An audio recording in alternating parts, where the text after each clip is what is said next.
सोने के बक्सों को ढूंढते हुए गांव की नदी में इन गोताखोरों को ऐसी भयानक शार्क ने मारना शुरू कर दिया जो समंदर के पानी से नदी के पानी में अपने बच्चों को जन्म देने आई थी। असल में ये सब साल 1940 ऑस्ट्रेलिया में उस अंधेरी रात से शुरू हुआ जब कुछ क्रिमिनल्स एक मिलिट्री ट्रक से बहुत सारे बक्सों को चुराकर अपने अड्डे की ओर जा रहे थे। तभी गड्ढे की वजह से उनका नया ड्राइवर गाड़ी को संभाल नहीं पाता और गाड़ी के पीछे का दरवाजा खुलने से काफी सारे बक्से नीचे गिर जाते हैं, जिससे उन क्रिमिनल्स का लीडर डायलन काफी ज्यादा गुस्से में गाड़ी से बाहर निकलकर उन सबसे जल्दी से उन बक्सों को गाड़ी में रखने को कहता है और सब लोग उन बक्सों और उनमें से नीचे गिरे सोने को बक्सों में भरकर बिल्कुल वैसा ही करते हैं, जिसका मतलब था कि वो लोग मिलिट्री से सोना चुरा कर लाए थे और डायलन कोई भी गड़बड़ नहीं चाहता था। इसलिए अब वो धूबी नाम के अपने दूसरे आदमी को कार चलाने के लिए कहता है, पर अंधेरा ज्यादा होने की वजह से धूबी कुछ देर बाद गाड़ी को सही से बैलेंस नहीं कर पाता और गाड़ी इस बार सीधा पास की एक नदी में जाकर गिर जाती है, जिससे जैसे तैसे सब निकलकर नदी के किनारे पर तो आ गए थे, लेकिन गाड़ी पानी में डूब जाती है, जिसकी वजह से डायलन को धूबी पर बहुत ज्यादा गुस्सा आने लग गया था। पर तब धूबी उसको शांत करवाने के लिए एक बहाना बनाता है कि पानी के अंदर सोना पूरी तरह से सुरक्षित है, जहां से कोई भी उसे ढूंढ नहीं पाएगा और बाद में वो लोग खुद उसको वहां से निकाल लेंगे। लेकिन डायलन को इस पर इतना ज्यादा गुस्सा आ गया था कि अब आगे वो सब खुद मैनेज करने का फैसला करते हुए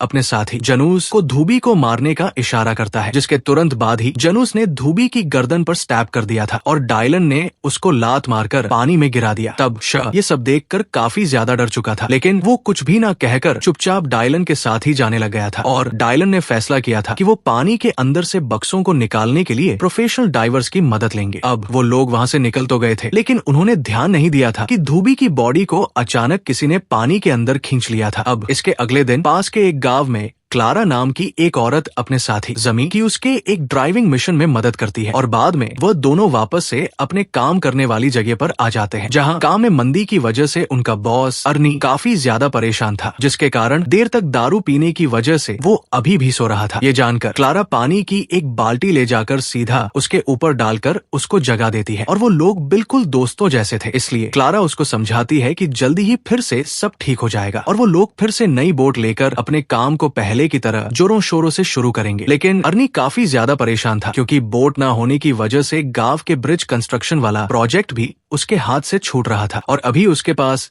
इतने पैसे भी नहीं थे कि वो अपने वर्कर्स को सैलरी दे सके। मगर इतने बुरे समय में भी क्लारा और जमी उसका साथ देने का फैसला करते हैं और तभी बाहर डायलन अपने साथियों के साथ पहुंचकर वहां के मालिक के बारे में पूछता है। तब डायलन को देखकर एज ए क्लाइंट इज्जत देते हुए अर्नी तुरंत ही उसको अपने ऑफिस में ले गया, जहां डायलन वहां लगी फोटो से नोटिस करता है कि पहले के टाइम पर अर्नी भी उसकी तरह ही मिलिट्री में काम करता था, पर अभी वो इस बात पर ज्यादा ध्यान न देकर अर्नी को बताता है कि पिछली रात उसके दोस्त की गाड़ी का एक्सीडेंट होने की वजह से उसकी गाड़ी नदी में गिर गई थी, इसलिए उसको अर्नी की टीम की जरूरत थी ताकि गाड़ी में से काम के बक्सों को निकाला जा सके। तब अर्नी के पास क्लाइंट न होने की वजह से वो तुरंत ही इस जॉब को एक्सेप्ट कर लेता है, जिसके लिए डायलन उसको बहुत सारे पैसे एडवांस में देकर चला गया था और उसकी बस यही शर्त थी कि अर्नी का कोई भी वर्कर उन बक्सों को खोलकर चेक नहीं करेगा कि उनके अंदर क्या है। ये बात अर्नी को थोड़ी सी अजीब तो लगी, मगर फिर भी वो इस काम को करने के लिए मान जाता है, जिसके बाद डायलन तो वहां से चला गया था, पर क्लारा को उसके ऊपर शक होना शुरू हो गया था, इसलिए वो इस बारे में अर्नी से बात करती है। पर जैसे ही अर्नी उसे डायलन द्वारा दिया गया एडवांस दिखाता है तो क्लारा खुद भी काफी ज्यादा खुश हो जाती है, क्योंकि डायलन सच में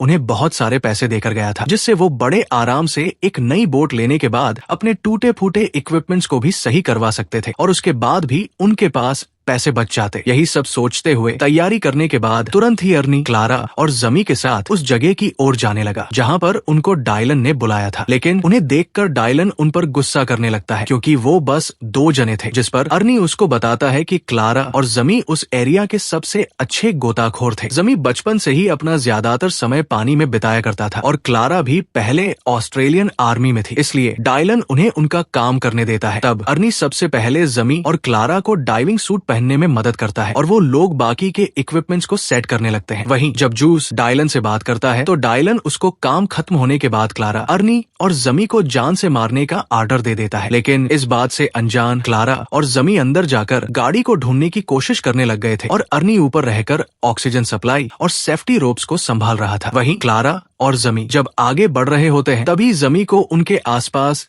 किसी के होने का एहसास होता है, पर अभी वो इस पर ध्यान नहीं देता। तब थोड़ी ही देर में वो उस गाड़ी के पास पहुंच गए थे, जहां जाकर क्लारा उन बक्सों को देख ही रही थी कि तभी अचानक से उसके ऊपर एक बहुत ही बड़ी शार्क हमला कर देती है, जिसने उसके हेलमेट को पकड़कर उसे खींचना शुरू कर दिया था और उसी वजह से क्लारा का ऑक्सीजन पाइप भी टूट जाता है, जिससे वो बेहोश हो जाती है। ये सब देखकर जमी भी बहुत ज्यादा डर गया था और ऊपर अर्नी भी जल्दी से सेफ्टी रोप्स को खींचकर क्लारा को ऊपर लाने की कोशिश करता है, जिसमें शभी उसकी मदद करने लगा था। अब अर्नी ने क्लारा और जमी को जैसे तैसे ऊपर खींच तो लिया था, साथ ही क्लारा होश में भी आ गई थी। लेकिन जैसे ही वो लोग उसके सूट में एक शार्क के दांत को नोटिस करते हैं तो उनका दिमाग चकरा जाता है, क्योंकि नॉर्मली शार्क्स नदी में नहीं बल्कि समंदर में पाई जाती है। वहीं डायलन को भी पानी में शार्क के होने पर भरोसा नहीं हो रहा था, जिस पर अर्नी सबको समझाते हुए कहता है कि वो शार्क असल में बुल शार्क होगी, जो शार्क की एक ऐसी प्रजाति है जो अपनी प्रेगनेंसी के टाइम पर अपने अंडों को सेफ रखने के लिए समंदर के रास्ते फ्रेश वाटर जैसे नदियों में अंडे देती है और बच्चों के पैदा होने के बाद वापस समंदर में चली जाती है, जिसका मतलब है कि वो शार्क भी प्रेग्नेंट होगी और ऐसे टाइम पर वो अपनी और अपने बच्चों की जान बचाने के लिए किसी भी हद तक चली जाएगी। ये जानकर भी डायलन अर्नी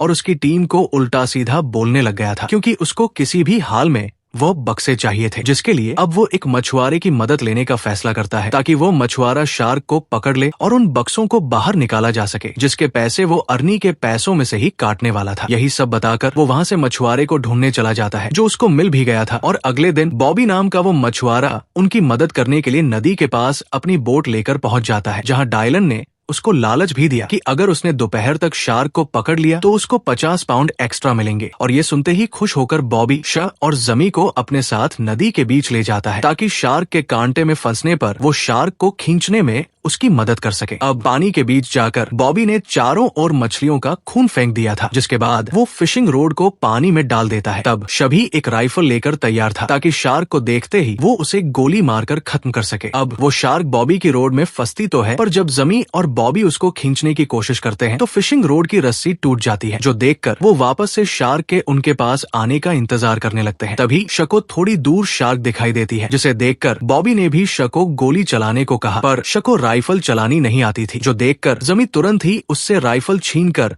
शार्क को शूट करने की कोशिश करता है, पर वो शार्क हर बार बच जाती है। लेकिन वो इससे इतना ज्यादा गुस्से में आ गई थी कि वो लगातार बोट पर अटैक करना शुरू कर देती है। जमी के काफी कोशिश करने के बाद भी वो शार्क को शूट नहीं कर पा रहा था, इसलिए बॉबी एक भाला उठाकर शार्क को मारने की कोशिश करता है, पर उससे पहले ही शार्क एक ताकतवर हमला करते हुए बोट से सबको पानी में गिरा देती है। तब शाह और जमी तो जैसे तैसे बोट में वापस आ गए थे, लेकिन बॉबी के वापस आने से पहले ही शार्क उस पर हमला करके उसका एक हाथ खा लेती है, जिसे देखकर शाह और जमी इतना ज्यादा डर गए थे कि वो हिल तक नहीं पाते और बॉबी वहीं पर मारा जाता है। अब अपनी जान बचाने के लिए तुरंत ही जमी और शब बोट के किनारे पर आ गए थे, जहां अर्नी और क्लारा तो उन दोनों से उनका हाल पूछ रहे थे, पर डायलन वहां पर आकर बॉबी का मजाक बनाने लग गया था, क्योंकि वो एक मछुआरा होने के बावजूद एक शार्क को नहीं पकड़ पाया था। पर ये सब देखकर अर्नी को बहुत ज्यादा गुस्सा आ जाता है, और क्योंकि वो समझ गया था कि इस काम में उनमें से भी किसी की जान जा सकती है, इसलिए वो डायलन के दिए गए एडवांस को भी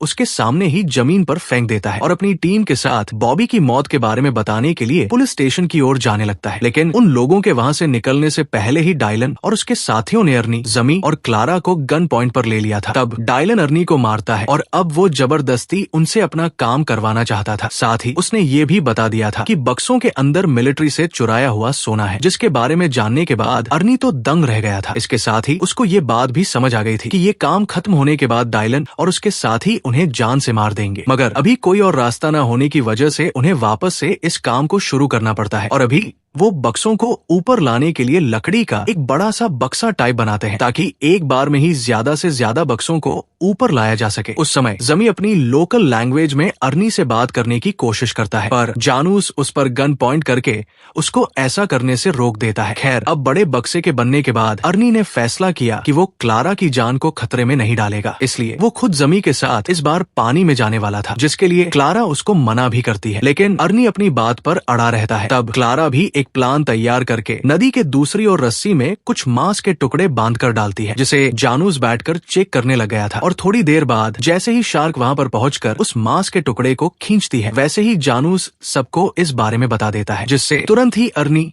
और जमी पानी के अंदर जाने लग गए थे। तब डायलन उनके सेफ्टी रोप्स का ध्यान रख रहा था और शस साइड में बड़े बक्से वाली रस्सी को पकड़कर खींचने के लिए तैयार था। वहीं पानी के नीचे थोड़ी देर चलने के बाद अर्नी और जमी भी गाड़ी के पास पहुंच गए थे, जहां अर्नी जमी से उसकी पॉकेट लाइट निकालने को कहता है और वो दोनों जल्दी जल्दी उन बक्सों को बड़े बक्से में रखने लगते हैं। तभी ऊपर की ओर से अचानक से जानूस देखता है कि उस शार्क ने मांस की रस्सी को तोड़ दिया था और अब वो वापस से अर्नी और जमी की ओर आ सकती थी। इसलिए वो इस बारे में क्लारा को बताता है और क्लारा भी डायलन से तुरंत ही जमी और अर्नी को ऊपर बुलाने को कहती है। ये बातें अर्नी ने भी सुनी थी और क्योंकि अभी उसके पास मौका था, इसलिए वो क्लारा से ऐसा न करने को कहकर जमी से आसपास शार्क के ऊपर नजर रखने को कहता है और खुद उन बक्सों को लोड करता रहता है। तब थोड़ी देर में ही उन्होंने काफी सारे बक्सों को लोड कर दिया था, पर उनका वजन काफी ज्यादा था, इसलिए रस्सी के अटक जाने की वजह से शो उसको खींच नहीं पा रहा था, जो देखकर अर्नी कुछ बक्सों को दूसरी बारी में ले जाने का फैसला करते हुए वजन को कम कर देता है। इस बार शव बड़े बक्से को खींच तो पा रहा था, पर वो बक्सा अब एक पत्थर के पास फंस जाता है, जो देखकर अर्नी और जमी उसको जैसे तैसे निकालते हैं, पर उतने में ही शार्क वहां आकर अर्नी के ऊपर हमला करते हुए उसके एक हाथ को काट लेती है, जिससे अर्नी बहुत जोर से चिल्लाता है। तब जमी भी इससे डर तो गया था, पर अभी वो भाले से शार्क पर हमला करता है और अपने पास मौजूद एक खंजर अर्नी को पकड़ाते हुए क्लारा से अर्नी को ऊपर खींचने को कहता है। अब क्लारा ऐसा कर ही रही थी, पर किनारे पर पहुंचने से पहले ही शार्क ने एक बार फिर से अर्नी पर हमला करके उसे बहुत ज्यादा घायल कर दिया था। पर फाइनली क्लारा जमी और अर्नी को किनारे तक ले जाने में सफल हो जाती है। तब तक उस बड़े बक्से को भी शन ने ऊपर खींच लिया था, जिसमें सोने की ईंटों को देखकर डायलन बहुत ज्यादा खुश होता है और उसको अर्नी की जान की कोई फिक्र नहीं थी, जो देखकर जमी और क्लारा को बहुत ज्यादा गुस्सा आता है। हालांकि अभी वो अर्नी को बचाने की कोशिश कर रहे थे, लेकिन अर्नी का बहुत ज्यादा खून बच जाने की वजह से वो ज्यादा देर तक जिंदा नहीं रह पाता और क्लारा के हाथों में ही उसकी सांसें रुक जाती है, जिससे जमी को बहुत ज्यादा गुस्सा आ गया था। इसलिए तुरंत ही वो अपने खंजर को उठाकर डायलन और उसकी टीम को खत्म करने के लिए उनकी ओर बढ़ने लगता है, जो देखकर डायलन, जूस और शन ने भी उसको गन पॉइंट पर ले लिया था। पर इसके बाद भी जमी नहीं डरता, जो देखकर डायलन उसको जूस के साथ लड़ने के लिए चैलेंज करता है और जूस भी अपने चाकू को निकाल ही रहा था कि उतने में ही जमी ने खंजर को फेंककर जूस के कंधे पर घूंसा मार दिया, जो देखकर डायलन उसको शूट करके जान से मारने ही वाला था। पर तभी क्लारा बीच में आकर उसको रोकते हुए समझाती है कि उसकी बाकी ईंटों को जमी के अलावा और कोई भी नहीं निकाल सकता, जो सुनकर डायलन जमी को जान से तो नहीं मारता, पर उसको बुरी तरह से मारने लगता है और जमी कुछ भी नहीं कर पा रहा था। तब शभी जनूस के गुस्से की वजह से उसको समझा रहा था कि उसको जमी को कुछ भी नहीं करना है। अब इसके अगले दिन डायलन क्लारा का मजाक बनाते हुए उसको बाकी बक्सों को भी पानी से निकालने को कहता है। साथ ही वो इस बार चारे के रूप में अर्नी की बॉडी का इस्तेमाल करना चाहता था, जिससे जमी को बहुत ज्यादा गुस्सा आता है और वो इसके लिए साफ मना कर देता है। अब क्योंकि जमी खुद भी थोड़ा सा घायल था, इसलिए बस क्लारा ही पानी के अंदर जाने वाली थी, इसलिए जमी उसे उसका ध्यान रखने को कहता है और खुद ऊपर रहकर सारे सेटअप को संभालने लगता है। वहीं क्लारा अब तक पानी में गाड़ी के पास जाकर बक्सों को बड़े बक्से में रखने लगी थी, पर तभी वहां पर शार्क आ जाती है, जिसका अंदाजा क्लारा को भी हो गया था। इसलिए वो तुरंत ही गाड़ी के अंदर चली गई थी, जहां पर उसको एक रिवॉल्वर भी मिलती है, जिसको उसने अपने पास ही छुपाकर रख लिया था, ताकि ऊपर जाने के बाद डायलन और उसके साथी अगर कोई होशियारी करने की कोशिश करे तो क्लारा उन्हें जान से मार सके। तब वो शार्क क्लारा को मारने के लिए उस गाड़ी के अंदर आ जाती है, जिससे क्लारा काफी ज्यादा डर गई थी, लेकिन वो अपनी जान बचाने के लिए सीधा गाड़ी के आगे वाले हिस्से से निकलकर पीछे से गाड़ी को बंद कर देती है, जिससे शार्क अब गाड़ी के अंदर ही फंस गई थी और क्लारा को सभी बक्सों को बड़े बक्से में रखने का टाइम मिल गया था, जिसके बाद बाकी बक्सों को ऊपर खींच लिया जाता है और क्लारा भी पानी से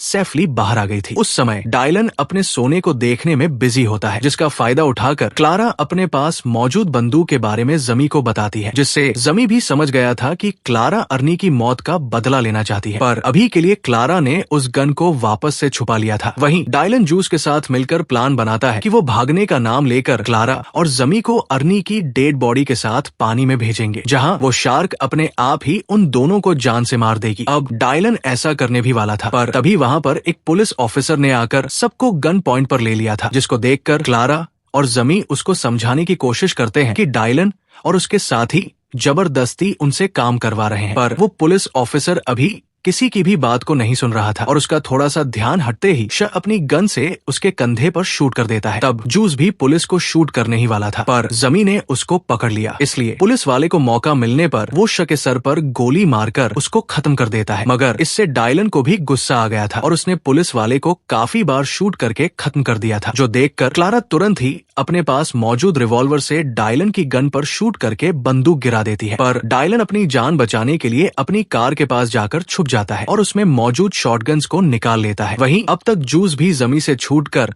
उसके ऊपर हमला करने लग गया था, जो देखकर क्लारा भी जूस को शूट करती है। लेकिन जूस फिर भी लगातार जमी को पानी में डुबाने की कोशिश करता रहता है, जो देखकर क्लारा पास में पड़ा ड्राइविंग सूट का हेलमेट उठाकर जोर से जूस के सर पर मारती है, जिससे जूस की मौके पर ही मौत हो जाने से वो पानी में गिर जाता है। वहीं उस गाड़ी में बंद शार्क गुस्से में लगातार बाहर आने की कोशिश कर रही थी और जल्दी ही वो इसमें कामयाब हो जाती है, पर इस बारे में अभी किसी को कुछ भी नहीं पता था। वहीं जूस की लाश को देखकर डायलन गुस्से में आग बुला होते हुए जमी और क्लारा पर लगातार फायर करने की कोशिश करता है, पर वो लोग अपनी जान बचाने के लिए नदी में छलांग लगाकर नदी के बीच चले जाते हैं। तब डायलन भी जूस की मौत का बदला लेने के लिए बोट में पानी के अंदर चला गया था। अब जहां वो जमी को देखकर काफी बार उस पर फायर करता है, लेकिन हर बार जमी बच जाता है और जैसे ही क्लारा को मौका मिलता है वो वैसे ही डायलन को पानी में गिरा देती है। लेकिन तब डायलन ने जमी के पैर पर गोली मार दी थी, इसलिए जमी नदी के किनारे चला जाता है। अब वापस से डायलन उसको शूट करने ही वाला था, लेकिन उससे पहले ही क्लारा उसको पानी के अंदर खींचकर थोड़ा दूर ले जाती है और वो खुद जल्दी से बोट पर आकर किनारे की ओर बढ़ने लगती है, जहां आते ही उसने श के पास से रिवॉल्वर उठा लिया था और डायलन के वहां आते ही वो उसको गन पॉइंट पर ले लेती है। लेकिन डायलन जानता था कि क्लारा सच में काफी ज्यादा अच्छी है और वो किसी को भी जान से नहीं मार सकती, जिसकी वजह से उसको डर नहीं लग रहा था। पर तभी पीछे से शार्क आकर उसको अपने साथ पानी में खींच कर ले जाती है, जो देखकर क्लारा भी चैन की सांस लेते हुए जमी के पास बैठ गई थी। अब इसके कुछ दिनों के बाद जब वो अर्नी के ऑफिस में वापस जाते हैं तो वहाँ पर एक लॉयर और एक ऑफिसर आया हुआ था, जिनसे बात करके क्लारा और जमी को पता चलता है कि अपनी विल में अर्नी ने अपनी कंपनी को जमी के नाम किया हुआ था और क्योंकि उन दोनों ने सोने की ईंटों को सरकार को वापस कर दिया था, इसलिए गवर्नमेंट ने क्लारा के लिए 2500 पाउंड का चेक भिजवाया था, जिसको देखकर क्लारा बहुत ज्यादा खुश होती है, क्योंकि इतने पैसों से वो बड़े आराम से कंपनी के काम को फिर से शुरू कर सकते थे। इसलिए अब क्लारा और जमी अर्नी की फोटो को देखने लगते हैं, जिसके साथ ही ये कहानी यहीं पर खत्म हो जाती है। तो वीडियो पसंद आई हो तो वीडियो को लाइक जरूर करना और अगर तुम इस चैनल पर पहली बार आए हो तो जल्दी से इसे सब्सक्राइब कर लो, क्योंकि हम अक्सर आपके लिए ऐसी इंटरेस्टिंग वीडियोस लाते रहते हैं। तो चलो फिर मैं अब आपसे मिलूंगा ऐसी ही एक और इंटरेस्टिंग वीडियो के साथ।